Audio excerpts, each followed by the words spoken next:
जोर से और तालियां हमारी बजाई है।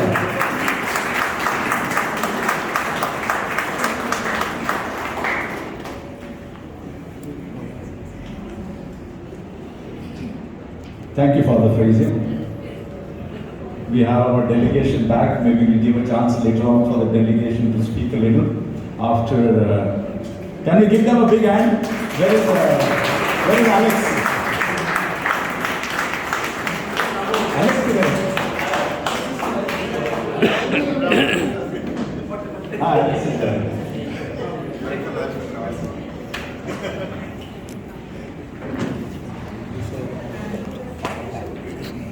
Thank you, Father Fraser, for a very clear message, and I'm sure all our leaders who are here today will carry this back to the 5 lakh community members to work very closely, and Tisa will share that with us, closely with the other networks that are there in our groups, and also how we are connecting with political parties who are working towards the defense and protection of the Constitution and the secular objective of this nation. How do we work in close connect during the time of the forthcoming elections and arena? So can we give Tista a very big hand?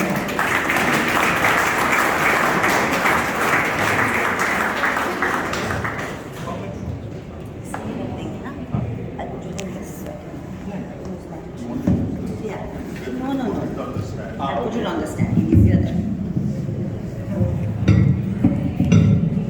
I know what. So a very, very good morning. It's not afternoon yet. 15 minutes from 12 o'clock. I won't take too much time, but thank you very, very much as always. Catholic Sabha has been always a close friend and an ally. Can't hear? Is this better? I think I was talking so. Is this better? Can you hear in the back?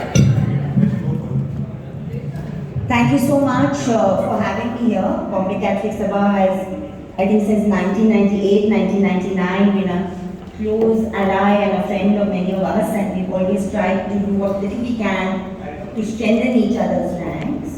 I want to begin on a slightly somber and difficult note by congratulating everybody and particularly the Sabha for all its efforts. I want to start by saying something which is not so easy to hear. Friends, last 10 years we speak about in the context of the last 76, 77 years of our country as an independent nation, and it's been a particularly difficult time. We don't need to go into the details of it, but we can if we need to. This is not exactly the space for it. But I still feel a huge sense of anguish and anger at all of us, including those in this room.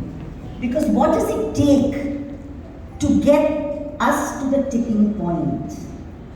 What does it take to make us all collectively, constructively angry enough to care, not just to the injustice done to ourselves, but done to our neighbor? There is something seriously missing in all of us. Is it a caste division? Is it a community division? Is it a callousness of the middle class and the chitterati, the chatterati? I don't know. But it is extremely anguishing. Sometimes people ask me if I'm crazy because the last 3 weeks one was dealing only with the farmers' issue. Before that with the Dalit issue. In the midst of that, the CAA rules are passed. And we suddenly start talking about NRC, CAA, NPR again. That is our issue, CJP's issue. Which is my issue, which is your issue, I want to know. And people say, how do you get time to do this? It's not a question of time. It's a question of a wider allyship between things that matter. Is injustice done only when it's done to us? Yesterday I watched a play. And I watched the play and I went to see it not as an entertainment, but because a young woman whom I deeply admire from Bangalore, has made it as a personal appeal and a journey. Yes, we push the sky, it's called. Nisha Abdullah is her name. Maybe if you hear the name, we won't see the people. And I'm saying this up front. Maybe if the Assam experience that my organization has, we are doing 50 cases a month. When a Sakhen Ali is sent to a detention camp for 5 years because there's a mistaken name error between Sakhen Ali and Sakhen Ali. But if it was a Mari or a Maria, maybe we would respond. And I'm starting on a particularly angry note today because I was quite inspired by an answer Mr. Rahul Gandhi gave this morning. I was there outside Gandhi Bhavan, then I left because I needed, my prior commitment was here. And all I said to him was 4 words as he entered Mani Bhavan with his sister Priyanka. And I said, Rahulji, this is a do or die election. And I said it not because I don't admire what he is doing. I deeply admire what he is doing. But sometimes I wonder if there's that sense of complete urgency in all of us to see this time is a very, very crucial election. Friends, it may not be said here, but 20th of May, how many of you are going to cancel your holidays? I want that hand up now.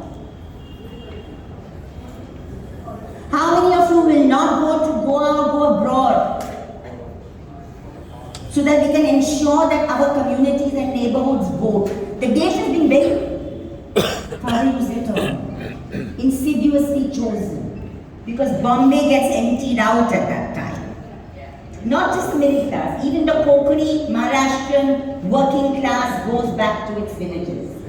And are we all going to be collectively inspired enough not to leave so that we can cast our vote? Yes. And ensure that the sections who really want change this time make sure.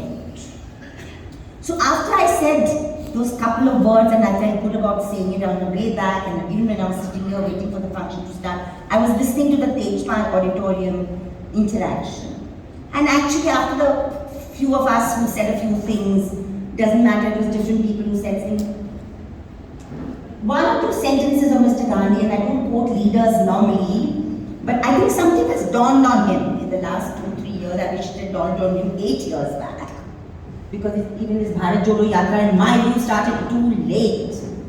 But anyway, better late than never. When he said that, there is such a deep sense of injustice in this country, but we don't have a collective consciousness of each other's injustice. He said that today. So the farmer feels deeply aggrieved, and he is our Annadata.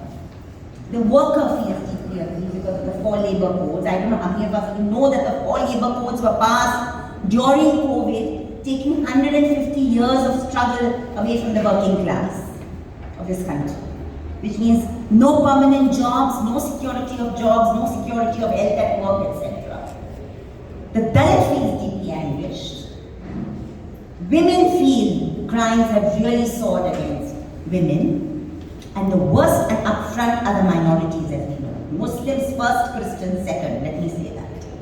So yesterday's play, and I'll come back to it because it really thinks something I want to say, is about this young woman is writing this play because she's a Malayali, she's a Malabari, she's a Mopla. And she's saying, do you know my culture? We sing the Ramayana, it's sung differently from yours, but we have celebrated our culture, it's not just your culture. And yet I feel there's a stony silence when a Najib happens and a Junaid happens. And I feel I can't talk to my best friend Pinky because this wall has come between us. Are we willing to listen and have these conversations? Is the question I want to place here. Difficult, Sabbath, but I want to place it because I think at the heart of what we plan to do for the election is not just about ourselves as community, but also as our neighbor. And which is why I really want to deeply thank Father Fraser, Dolphy, and other senior leadership, Norbert and others we put together this forum called Vote for Democracy. And we are trying at every juncture to ensure that our Dalit leadership friends, our Muslim leadership friends, also join us in this voter training effort. It cannot be selective. It cannot be only about one community. Because there's a series of wrongs done at a democratic level, at a constitutional level. And that's how we need to frame it. We need to frame it that there's been an attack on the Constitution and to each one of us. And each one of us has to be angry enough, constructively angry, not negatively angry, to be able to work for change. And therefore I would like to appeal to you in that spirit, to think of this vote this time as an act of commitment and as an act for the future, for our children, and an act for justice. We want justice back at the center of the discourse in this country. We don't want division. We cannot have leaders sitting in constitutional posts looking at who wears what, which community wears what, and where they worship. We can't have such small-minded leaders sitting in high positions. We need our judges, our members of parliament, our information commissioners, our teachers, our doctors to be representative and diverse. And we have to work towards making our country into a representative, participatory democracy. And that's what this election is about. And if we feel, as I believe all of us feel, that only 66% of us vote, that was a national figure last time, which means 34% don't vote. Now, of the 34% that don't vote, some communities that are structurally marginalized are left out of the registration process. They are the economically backward, economically marginalized. There are Dalits, there are Muslims, there are Christians, and which is why we are saying, get yourself registered. We have had so many sessions, online and offline, since September when we started this work. And constantly we are trying to create PowerPoint, small these things. Sabah has one, I have 10. Day before yesterday we did an online training with Father Fraser's volunteer group, and immediately 3 of the people sent me their own little sheets which they have made for their parishes. Everybody's creating their own little things to ensure that one table put out in their colonies or whatever. Remember, you can register voting till virtually election day. As important as registration is checking if your names remain on the list. Because sudden deletions take place. Sudden, irrational deletions take place. And I'm deliberately using neutral terms. We know that sometimes they are governed by bias. If you listen to the speech of the election commissioner yesterday, after he announced the elections, there were many, many unpleasant things that were said. I won't go into that now, because just now we are lumped with them. We don't know what is going to happen in the future. But we need to ensure our own commitment, our own vigilance, first to register. Make sure that our applications, Form 6, Form 6A, Form 7 is for deletion, Form 8 is for shifting of residence, all of that you can still do. But most important, keep checking that your name, your street name, your community name, however many people you're in touch with, 20, 30, 50, there are no deletions. Remember, the Election Commission is constitution bound to ensure re-registration if there are deletions even till the election. So don't let your vote get deleted. Apart from that, as the election campaign builds, and we keep pointing this out in our group together, a narrative is going to be built. A narrative is going to emerge. Maybe even providence. All of us believe in different forms of providence, even as agnostics. And I think the providence has shown a way in suddenly the election discourse being dominated by electoral bonds. We never knew this would happen. The farmers' issue has been consistent. We had protest even last week on the 14th in Delhi. So can we ensure that the focus remains on these issues and does not get divided or diverted into the kind of discourse that we keep unnecessarily wasting time on WhatsApp? Remember, our WhatsApp penetration might not be as strong as theirs. But I think we have right on our side. I think we have truth on our side.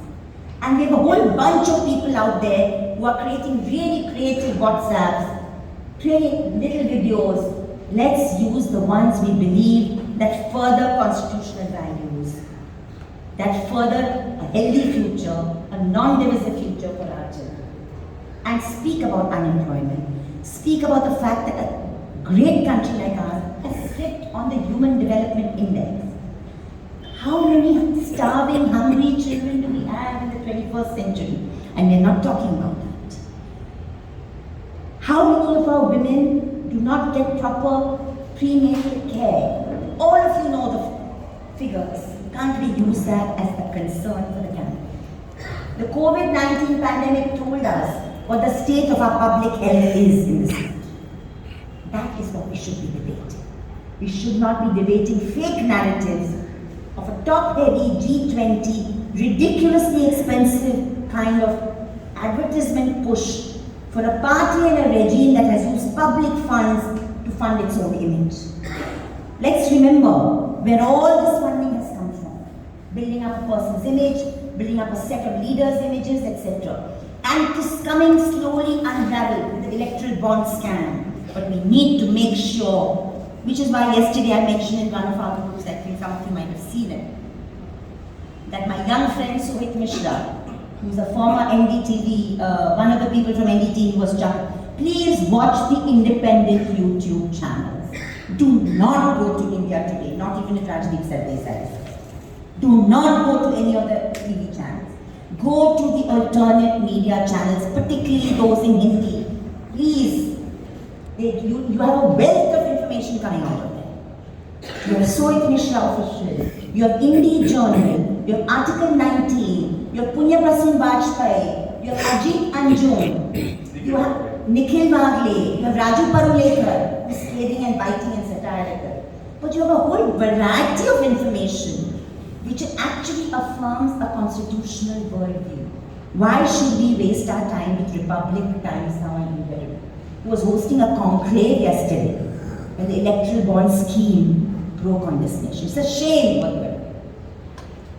And therefore I feel let's choose our media so that we don't get depressed by the narrative of their making, and let's forward in the next 3 months at least the media that we believe will push the correct narrative.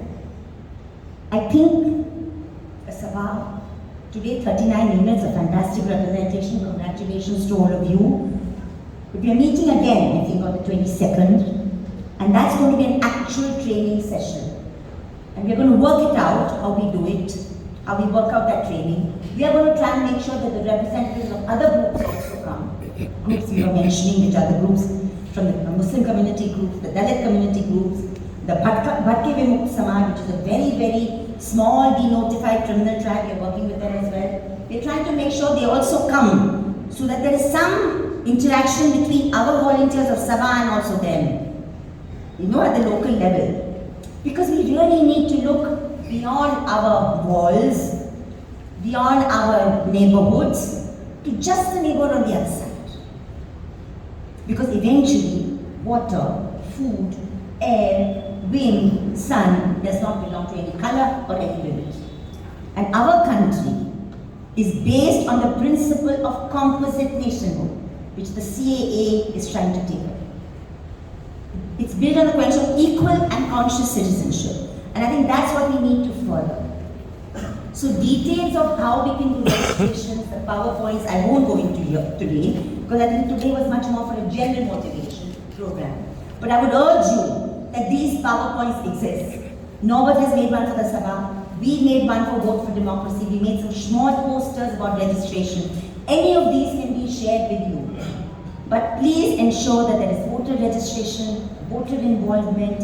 Eventually, if all of you do stay the course and don't desert us in May, we'll do booth level trainings as well. Booth level trainings as well. I'm still saying if you don't desert us. I'm not convinced yet. But we have to make sure that all of us actually do, because the unfairness and the malpractices happen in the booth. And let's not fall for the EVM narrative. Let's just be in the booth from, Norbert has done it at how many times, 6 a.m. to 9 p.m. to make sure that till the thing is dark and put into the strong room, that box, we do our job as citizens. Are we prepared to do that? Yes. That's the kind commitment we need from ourselves first before we ask for it for others. Coming to a little information on the political parties. We have been meeting, as Dolphy said, we met the leadership of the MVA in Maharashtra. I won't get into too many details because there are questions, there are answers, there are doubts, there are confusions, but we are trying to ensure that some level of assembly constituency level coordination between the party in charges of these parties and our independent coordinators takes place. You know, political parties only start working once the election dates are announced. We got the list of them. We have gone together. We got the list from the Congress party about 10 days ago. We got the list from the Shiv Sena 2 days ago. Because we had gone and met. Now the point is, there's also a problem, and be very candid with you, of vote transfer. Are these votes going to be easily transferred from one party to another? Believe me, a lot of this can happen if there's civil society pressure on the political party. Because we know ideologically there's an issue. We know there's an issue, but today we have no choice. So if we push in the right direction, maybe temporarily we can make a difference. But there are difficulties. It's not like there are no difficulties. But we have to figure out how we can overcome them constructively. And some things will have to be done discreetly. So something cannot be shared with a much wider audience. Some things a small group will handle and then share the details with a wider group.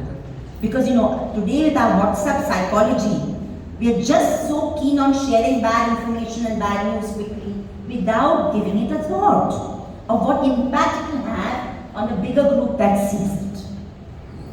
So therefore, I'm really talking to you from my heart as a fellow citizen to say that, you know, it's a difficult time. It's a challenging time. It's a time that actually maybe requires all of us to also put our own personal predilections, biases slightly aside and just aside. This time, maximize voter participation from all those marginalized communities that don't normally come out to vote. Speak to people about voting. Article 24 enjoins us to vote. It's our fundamental right. And it's a fact that only 66% of our population is voting. And if at all there is anti-incumbency that any government is facing, it is the ruling party. Let's be very clear about it. They are facing a deep anti-incumbency. It's there even among their supporters. It's just that they are very good. Fascists are very good at hiding reality.